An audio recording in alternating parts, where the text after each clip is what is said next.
대단히 반갑습니다.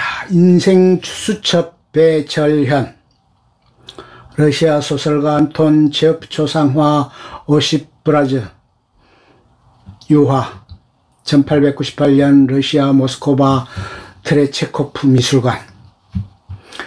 인생이란 자신에게 가능한 것과 가능하지 않은 것을 구별하는 현의 과정이다. 가능이란 자신에게 잠재된 것을 발견하고 발굴하고 그것을 자신의 모든 것을 헌신하여 이루려는 과정이다. 가능하지 않은 것, 불가능한 것은 자신하고 상관이 없어 아무리 노력해도 성취할 수 없는 신기루와 같은 것이다. 가능하다고 해도 사회에서 모두 허용되는 것이 아니다. 나에게 가능한 일이 자신뿐만 아니라 사회의 진보에 일조하는 의미가 있는 일이어야 한다. 가능이란 단어는 아련하지만 나의 노력과 몰입을 요구할 만큼 매력이 있다. 어떤 것이 나에게 가능하다는 사실은 현재 내가 그것을 소유하지 않고 있다는 자각과 그것을 인정하는 겸손이 숨어 있다. 가능은 그것을 시도하는 사람에겐 자기 처지, 특히 자신의 부족함을 정확하게 인식하는 해안이다. 가능은 개선의 여지가 있다는 희망으로 현재의 자신을 변화시키겠다는 의지다. 가능은 현재의 모습에 안주하는 게으름이 아니라 미래의 모습을 애써 만들려는 근면이다. 가능은 무엇보다도 짧은 인생을 사는 인간에게 그 덧이 없는 삶의 의미와 아름다움을 선물한다. 인간은 가능한 것을 알아차려 노력하는 한 인간이다. 그것을 성취하느냐 하지 못하느냐가 아니라 그것을 완수하려는 숭고한 노력으로 인간을 동물 상태에서 탈출시켜 신적인 경지로 끌어올린다. 의미는 인간에게 순교도 요구할 수 있는 자기 삶에 대한 문법이자 목표다. 순교란 자신에게 남다른 의미가 있는 일에 최선을 다하는 삶의 태도다. 심리학자 빅터 프랭클 이 의미를 추구하는 인간이란 책에서 말하는 살아야 하는 이유다. 그는 나치스 홀로코스트 생존자로 니체의 말을 마음에 담아 생존의 비밀로 삼았다. 살아야 하는 이유 Why를 가진 사람은 인생에 일어나는 어떤 일 How 견딜 수 있다고 말한다. 아우슈비츠 생존자는 건강한 사람, 돈 많은 사람, 명예로운 사람이 아니라 자신이 존재하는 이유를 분명히 아는 사람이다. 누군가 나에게 당신이 매일매일 생존하는 이유는 무엇입니까? 라는 질문에 내가 오늘 사는 이유는 이것입니다 라고 말할 수 있을 때 그는 무엇이든 극복할 힘이 생긴다. 프랭클은 여러 인간들이 굴복할 수밖에 없는 인생의 고통과 그것에 대한 인간의 반응을 하우, 독일어 바룸라고 표현했다. 기원전 586년 바빌로니아 제국이 예루살렘을 파괴했을 때 유대인들이 신에게 부르짖은 단어는 에이카, 즉 어떻게 이런 일이라는 감탄사다. 기원전 586년 바빌론 제국이 예루살렘을 파괴했을 때 유대인들이 표현한 망연자실한 단어가 에이카였다. 구약성서 에가서의 히브리어 이름이 에이카다. 자신이 살만한 이유를 가질 때 부수적으로 일어나는 일, 그것이 행복이다.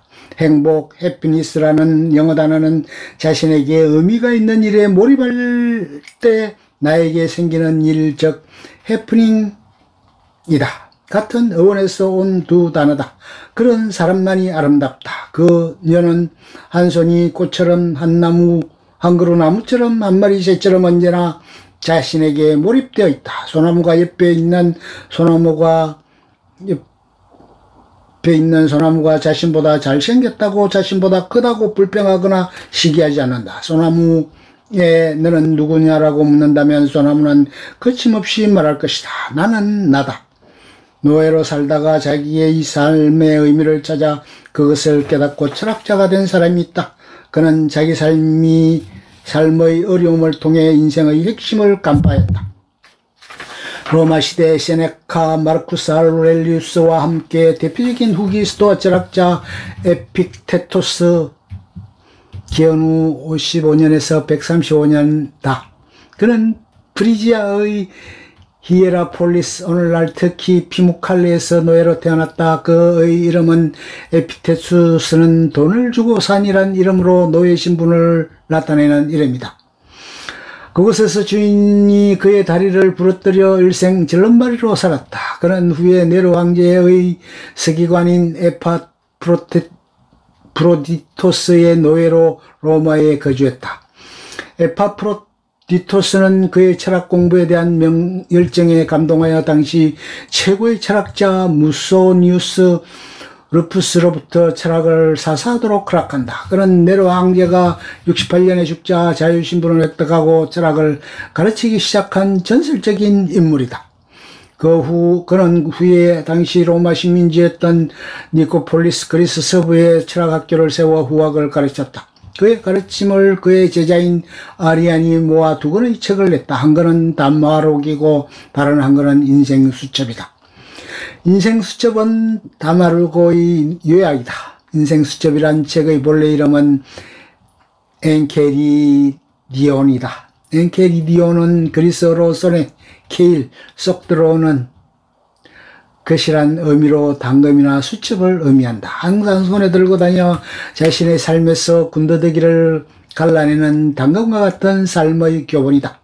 그는 인생수첩을 다음과 같이 느닷없이 그리스어 문장으로 시작한다.